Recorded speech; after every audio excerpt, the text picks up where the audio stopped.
ସାଙ୍ଗମାନେ ଆସନ୍ତୁ ଆଜିର ଏହି ଭିଡିଓ ମାଧ୍ୟମରେ ଆମେମାନେ ଆମ ଗଣିତ ବହିରେ ଥିବା ସ୍ୱାଭାବିକ ସଂଖ୍ୟା ବିଷୟରେ ଜାଣିବା।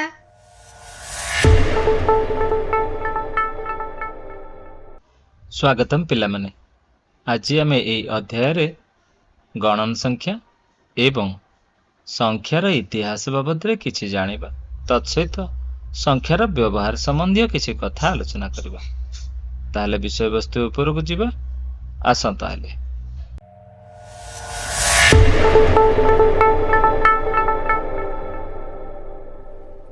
ପିଲାମାନେ, ତୁମେ ବସ୍ତୁଗୁଡ଼ିକୁ ଗଣିବା ଲାଗି ସଂଖ୍ୟାର ବ୍ୟବହାର କରି ଶିଖିଛ। ଦୁଇଟି ବସ୍ତୁ ସମୂହର ସଂଖ୍ୟା ଜାଣିଥିଲେ ସେ ବସ୍ତୁ ସମୂହ ଦୁଇଟିରେ ଥିବା ବସ୍ତୁମାନଙ୍କର ମୋଟ ସଂଖ୍ୟା ଜାଣିବା ଲାଗି ଯୋଗ ପ୍ରକ୍ରିୟା ଜାଣିଛ। ଗୋଟିଏ ବସ୍ତୁ ସମୂହରୁ କିଛି ବସ୍ତୁ କାଢ଼ି ନେଇଗଲେ ବଳକା ଥିବା ବସ୍ତୁର ସଂଖ୍ୟା ଜାଣିବା ପାଇଁ ବିୟୋଗ ପ୍ରକ୍ରିୟା ମଧ୍ୟ ଶିଖିଛ।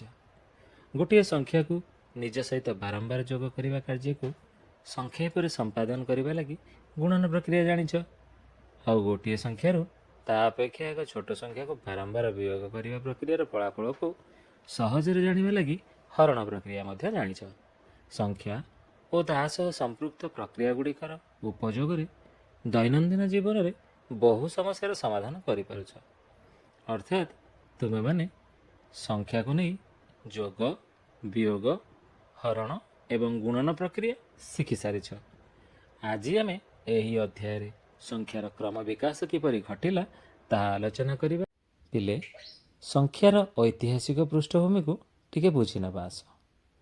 ଆଦିମ କାଳରୁ ମଣିଷ ନିଜର ଜୀବନ ଧାରଣ କରିବା ଲାଗି ଖାଦ୍ୟ ସଂଗ୍ରହ କରିବା, ସୁରକ୍ଷିତ ଜୀବନଯାପନ କରିବା ଲାଗି ବାସସ୍ଥାନ ବ୍ୟବସ୍ଥା କରିବା ଏବଂ ବାହ୍ୟ ଶତ୍ରୁ କବଳରୁ ନିଜକୁ ରକ୍ଷା କରିବା ଲାଗି ଗୋଷ୍ଠୀଗତ ଜୀବନଯାପନ କରିବା ବ୍ୟବସ୍ଥା କରିବାରେ ଅଭ୍ୟସ୍ତ ହୋଇଥିଲା।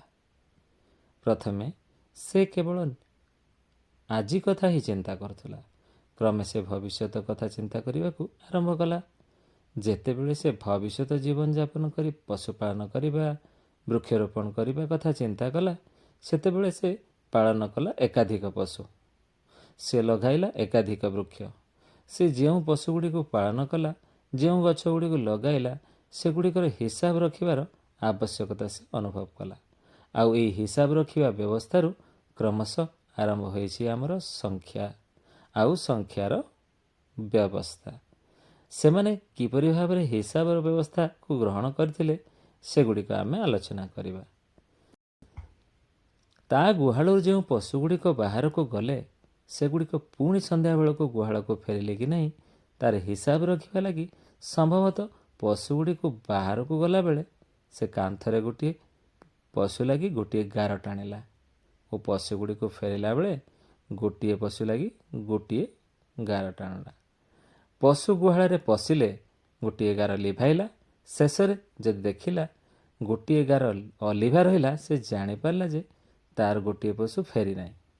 ଯଦି ସମସ୍ତ ଗାର ଲିଭିଗଲା ଓ ଗୁହାଳ ବାହାରେ ଆଉ କୌଣସି ପଶୁ ନାହିଁ, ତେବେ ସେ ଜାଣିପାରିଲା ଯେ ତାର ସମସ୍ତ ପଶୁ ଫେରି ଆସିଛନ୍ତି। ଗାର ଟାଣିବା ଓ ଲିଭେଇବା ଏହି ପ୍ରକ୍ରିୟାରେ ସେତେବେଳେ ସେମାନେ ନିଜ ପଶୁର ହିସାବ ରଖୁଥିଲେ। ପରବର୍ତ୍ତୀ ପର୍ଯ୍ୟାୟରେ ସେ ଗୋଟିଏ ବସ୍ତୁକୁ ଗୋଟିଏ ଗାର ଦ୍ୱାରା ଚିହ୍ନଟ କରିବା ପରିବର୍ତ୍ତେ ସେ ଗୋଟିଏ ପଶୁ ବା ଗୋଟିଏ ବସ୍ତୁ ଲାଗି ଗୋଟିଏ କାଠି ବା ଗୋଟିଏ ଗୁଡ଼ି ବା ଶୁଖିଲା ମଞ୍ଜି ବ୍ୟବହାର କଲା। ଏଥର ତାର ଯେତିକି ପଶୁ ସେତିକିଟି କାଠିର ବିଡ଼ାଟିଏ ରହିଲା। ପୁଣି ତା ବାଡ଼ିରେ ଫଳିଥିବା ଫଳଗୁଡ଼ିକର ହିସାବ ରଖିବା ଲାଗି ଆଉ ଗୋଟିଏ କାଠି ବିଡ଼ା ରହିଲା। ଏହିଭଳି ଯେତେ ପ୍ରକାର ପଶୁ ବା ବସ୍ତୁର ହିସାବ ରଖିବାର ଆବଶ୍ୟକତା ପଡ଼ିଲା ସେତେବେଳେ କାଠି ସେ ରଖିଲା। ସମୟ ଆସିଲା ଯେତେବେଳେ ତା ପାଖରେ ଅନେକ କାଠି ବିଡ଼ା ରହିଲା, ସେତେବେଳେ ଏ କାଠି ଗୁଡ଼ିକ ପୁଣି ତା ପାଇଁ ସମସ୍ୟା ସୃଷ୍ଟି କଲା। ବୁଝିଲ ପିଲାମାନେ, କେମିତି ଏ ବିଡ଼ା କାଠିର ହିସାବ ରଖୁ ରଖୁ ଆଦିମାନବ ସମସ୍ୟା ସାମ୍ନା କଲା। ଆଉ ତମମାନେ ଜାଣିଛ ସମସ୍ୟା ହେଉଛି କାହାର ଜନନୀ? ଗୋଟିଏ ବିରାଟ ବଡ଼ ସୃଷ୍ଟିର ଜନନୀ। ଅର୍ଥାତ୍ ଏହି ସମସ୍ୟାରୁ ହିଁ ଆମର ଗୋଟିଏ ସମାଧାନ ଆସିଥାଏ। ଠିକ୍ ସେହି ସମାଧାନ ହିଁ ସଂଖ୍ୟା ସୃଷ୍ଟି କଲା, ଯାହା ଆଜି ଆମେ ଗଣିତରେ ଏକ ମ୍ୟାଜିକ୍ ବୋଲି କହୁଛନ୍ତି। ସଂଖ୍ୟା ସୃଷ୍ଟି କଥା ଆଲୋଚନା କରିବା। କାନ୍ଥରେ ଗାର ଟାଣିବା ବା କାଠି ବିଡ଼ା ରଖିବା ବା ଗୁଡ଼ି ଥାଳି ରଖିବା ବ୍ୟବସ୍ଥା ଦ୍ୱାରା ପଶୁ ଓ ବସ୍ତୁମାନଙ୍କର ହିସାବ ପାଇଁ ଏକାଧିକ କାଠି ବିଡ଼ା ବା ଗୁଡ଼ି ଥାଳି ପରିବର୍ତ୍ତେ ସମସ୍ତ ବସ୍ତୁର ହିସାବ ରଖିବା ପାଇଁ ଗୋଟିଏ ସାଧାରଣ ବ୍ୟବସ୍ଥା କରିବା ଲାଗି ଚେଷ୍ଟା କଲା। ଶେଷରେ ସେ ଏହି ଆବଶ୍ୟକତା ପୂରଣ କରିବା ଲାଗି ସୃଷ୍ଟି କଲା ସଂଖ୍ୟା, ଯଥା 1, 2 3 4 5 6 7 8 9 ଆଉ 10 ଏମିତି ସଂଖ୍ୟା ସବୁ ସୃଷ୍ଟି କଲା। ଏହି ଶବ୍ଦ ଗୁଡ଼ିକୁ କହି ସେ ବସ୍ତୁ ଗୁଡ଼ିକୁ ଗଣନା କଲା। ଗୋଟିଏ ଛେଳି 1, ଦୁଇଟି ଛେଳି 2, ତିନୋଟି ଛେଳି 3 ଏଇଭଳି ଭାବରେ ଗଣନା କରି ଚାଲିଲା। ତାହା ମଧ୍ୟ ସମସ୍ୟା ସୃଷ୍ଟି ହେଲା। ସେତେବେଳେ ସେ ଆଉ ଟିକେ ଆଗକୁ ଯାଇ ଚିନ୍ତା କଲା, ଏହି ସଂଖ୍ୟା ଗୁଡ଼ିକୁ କେମିତି ସଂକେତରେ ପରିଣତ କରିହେବ। ଆସ ଆମେ ସେ ବିଷୟରେ ଟିକେ ଆଲୋଚନା କରିବା। ସେ ସଂଖ୍ୟା ଗୁଡ଼ିକୁ କେମିତି ସଂକେତରେ ପରିଣତ କଲା। କଥାବାର୍ତ୍ତା କଲାବେଳେ ବା ବସ୍ତୁ ଗୁଡ଼ିକୁ ଗଣିବା ବେଳେ 2ଟି ନଡ଼ିଆ, 5ଟି କଦଳୀ ଆଦି କୁହାଗଲା। ମାତ୍ର ସେଗୁଡ଼ିକୁ ସହଜରେ ଲେଖିବା ଲାଗି ପ୍ରତ୍ୟେକ ସଂଖ୍ୟା ଲାଗି ଗୋଟିଏ ସ୍ୱତନ୍ତ୍ର ସଂକେତ ସୃଷ୍ଟି କରିବାକୁ ଆବଶ୍ୟକତା ପଡ଼ିଲା। ଏଇ ତୁମେ ଯେମିତି ସ୍ଲେଟରେ ଖଡ଼ି ଧରିକି 1 ଲେଖିଦେଉଛ, ସେଇ ଏକ ସଂକେତ, ସେଇ ସଂକେତକୁ ଚିନ୍ତା କରିକି ସୃଷ୍ଟି କଲେ। ଆଉ ସେଇ ଆବଶ୍ୟକତା ଯେଉଁ ଅଭାବ ଅନୁଭବ କଲେ ତାର ଆବଶ୍ୟକତା ପୂରଣ କରିବା ଲାଗି ସୃଷ୍ଟି ହେଲା ସଂଖ୍ୟାର ସଂକେତ। ଯେତେ ଅଧିକ ବସ୍ତୁ ସେତେ ଅଧିକ ସଂଖ୍ୟା ଓ ସେତେ ଅଧିକ ସଂକେତ ସୃଷ୍ଟି କଲା। ପୃଥିବୀ ପୃଷ୍ଠରେ ବିଭିନ୍ନ ଅଞ୍ଚଳରେ ଥିବା ଲୋକେ ଭିନ୍ନ ଭିନ୍ନ ସଂକେତ ସୃଷ୍ଟି କଲେ। ସେଇ ସଂକେତ ଆଜି 1ଠୁ 0 ପର୍ଯ୍ୟନ୍ତ ରହିଛି। 1 2 3 4 5 6 7 8 9 ଆଉ 10 ଏମିତି ସଂକେତ ସବୁ ସୃଷ୍ଟି ହୋଇ ଆଜି ଆମେ ସଂଖ୍ୟାରେ ପହଞ୍ଚିଲେ। ଠିକ୍ ଅଛି ପିଲାମାନେ, ପରବର୍ତ୍ତୀ ପର୍ଯ୍ୟାୟରେ ଆମେ ଆଲୋଚନା କରିବା ସ୍ଥାନୀୟ ମାନ ବ୍ୟବସ୍ଥା। ଠିକ୍ ଅଛି, ସ୍ଥାନୀୟ ମାନ 1 2 3 4 5 6 7 8 9 ଇଏ ହେଇଗଲା ସଂକେତ। କାହା ପାଇଁ? ସଂଖ୍ୟା ପାଇଁ। ସଂକେତ ଗୁଡ଼ିକୁ ବ୍ୟବହାର କରି ବଡ଼ ବଡ଼ ସଂଖ୍ୟା ସୃଷ୍ଟି କରିବା। ସେଥିପାଇଁ ଗଣତି ବେଳେ ବାଡ଼ି ବିନ୍ଧା ଗଣିବା ବ୍ୟବସ୍ଥାକୁ ଅନୁସରଣ କରାଗଲା। ଏଇ ଯେମିତି ଗୋଟିଏ କାଠି 1କୁ ସୂଚେଇଲା, 2ଟି କାଠି 2କୁ ସୂଚେଇଲା, ଠିକ୍ ସେମିତି 10ଟି କାଠିରେ ଗୋଟେ ବିଡ଼ା ହେଇଗଲା, ଅର୍ଥାତ୍ 1 ବିଡ଼ା। ଯେତେବେଳେ 1 ବିଡ଼ା 1 ହେଇଯାଉଥିଲା ସେତେବେଳେ 11ଟି କାଠି ହେଉଥିଲା। ସେମିତି 2 ବିଡ଼ା 1 ଏଇଭଳି ଗଣନା ବ୍ୟବସ୍ଥା ଅନୁସରଣ କରି ସଂଖ୍ୟା ଲିଖନ ପ୍ରଣାଳୀ ସୃଷ୍ଟି କରିବା ଲାଗି ଘର ବା ସ୍ଥାନର କଳ୍ପନା କରାଗଲା। ଠିକ୍ ଅଛି, ଆମେ ଏଇ ଚିତ୍ରଟିକୁ ଦେଖୁଛନ୍ତି। ଏଠାରେ କେତୋଟି କାଠି ଅଛି? 9ଟି କାଠି ଅଛି ଓ ଗୋଟିଏ କାଠି। ସମାନ କେତୋଟି କାଠି ହେଲା?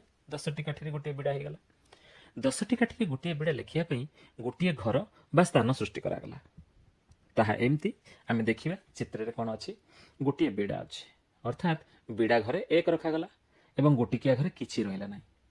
ଯେତେବେଳେ 11ଟି କାଠି ହେଲା, 1 ବିଡ଼ା ଆଉ 1 ଚିତ୍ରରେ ଦେଖିଲା ପରି ତୁମମାନେ ଦେଖିବାକୁ ପାଉଛ। ଠିକ୍ ଏଇଭଳି ଭାବରେ ଯେତେବେଳେ 12ଟି କାଠି ହେଲା, 1 ବିଡ଼ା ଆଉ 2, ଗୋଟେ ବିଡ଼ା ଘର ରହିଲା ଆଉ ଗୋଟେ ଗୋଟିକିଆ ଘର ରହିଲା। ଠିକ୍ ସେମିତି 20 ହେଲେ 2 ବିଡ଼ା, ବିଡ଼ା ଘରେ 2 ଆଉ ଗୋଟିକିଆ ଘରେ 0। ଆଉ 21ଟି କାଠିରେ 2 ବିଡ଼ା ଘରେ 2 ଆଉ ଗୋଟିକିଆ ଘରେ 1, 21 ସୂଚେଇଲା। ଏଇ ଗୋଟିକିଆ ଘର ଖାଲି ଥିବାରୁ ଏହି ସଂଖ୍ୟା ଲିଖନ ବ୍ୟବସ୍ଥାରେ ପୁଣି ସମସ୍ୟା ଦେଖାଦେଲା।